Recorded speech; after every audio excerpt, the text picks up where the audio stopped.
A magnificent ending, a sold-out crowd, and a new Canadian tennis champion. 2 weeks ago, a tennis world was watching the National Bank Open. We saw a new star rise, an underdog story for the ages. But we also witnessed a familiar and unsettling sight, a champion fall, and in doing so, perhaps a fall from grace. This isn't just about a tennis match. It's about sportsmanship, mental health, and a single controversial call that might have changed everything. We both have our blue dresses and like our buns and everything. I'm really honored. I always said that I'd love to play someone that like looked up to me in a way.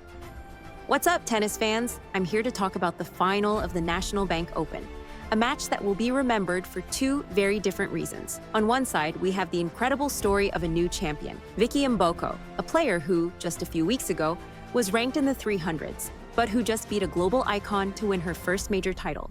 On the other side, we have Naomi Osaka. Once a dominant force in the sport, she's now facing a string of losses and once again questions about her conduct and her mental state. This isn't a simple tale of victory and defeat.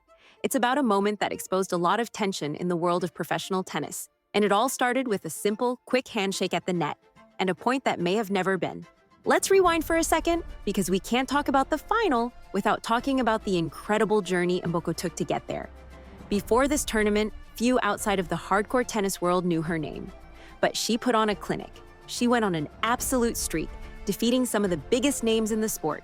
She took down powerhouse Gauff. She battled past Buzkova. She showed incredible resilience against the veteran Kenin. She stunned the world by beating Wimbledon champion Rybakina. This wasn't luck. This was a young player who came into a tournament with a fire in her belly and a game plan that was executed to perfection. By the time she reached the final, her ranking had skyrocketed from over 300 to an astounding number 24 in the world. The momentum was all hers, and they were all behind Mboko. You could feel the energy in the stadium with every point Mboko won. And then, a moment that really seemed to get to her. A shot that, from every angle, looked like a perfect, pinpoint-accurate winner from Osaka. But was it? The replay shows that the ball may have double bounced before Mboko returned it. A clear point for Osaka, if the chair umpire had seen it that way. But the call never came. The point was awarded to Mboko. You could see the disbelief and frustration on Osaka's face, whether it was a double bounce or not. The perceived injustice of that moment seemed to fuel the frustration that was already building. From that point on, her mental game seemed to completely unravel. The camera caught her every reaction, or lack thereof. There were no fist pumps, no emotional outbursts of joy. By the second and third sets, it was clear the pressure, the crowd, and a moment of perceived unfairness were taking a serious toll on her mental state. What a time to drop that in. And then it was over. Osaka hit her final return into the net, and Mboko had won. We saw a simple, quick handshake at the net, but what happened next is what has everyone talking. As the trophy ceremony began, Osaka stood there on the podium. She looked into the sky, seemingly trying to hold back a flood of emotions. She didn't acknowledge Mboko's incredible performance. It felt cold, it felt detached. And then came the announcement: Osaka would not be participating in the post-match interview, citing mental instabilities. I don't really want to take up too much time, so I'll just say thank you to everyone. Thank you to my team. Thank you to the ball kids. Thank you to the organizers and all the volunteers. And I hope you guys had a good night. To do something like this and to tell my younger self that just to keep training, keep believing in yourself, and like, oh my God, I'm getting so emotional right now.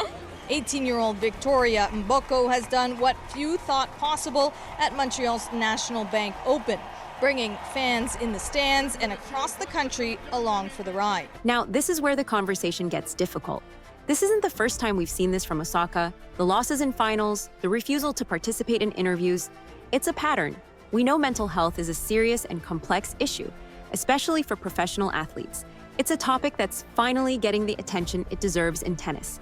So, do we give her a pass? Should we, as fans, be more understanding, especially given the frustration building from a match with controversial calls? Or is there a professional expectation that comes with being a world-class athlete? An expectation to show grace and honor, even in defeat? An expectation to, at the very least, congratulate your opponent for a game well played? She took the time to thank the ball boys and staff, which is a great thing. But what about the person who just beat her fair and square? Tennis has a long, proud history of sportsmanship, of two opponents battling fiercely on the court and then shaking hands with respect at the net. Mboko showed us the future of tennis, a new star, full of fire and potential. But Osaka's actions have left us with a difficult question. How do we balance the importance of mental health with the timeless traditions of sportsmanship and honor? Let me know what you think in the comments below. I think it's also like growing up in the tennis world, there's always constantly young people coming up, so I start feeling like a grandma. Is it a fair pass for Osaka, or is this becoming a pattern that's hard to defend? And what do you think of Mboko's incredible run? Be sure to like and subscribe for more tennis content.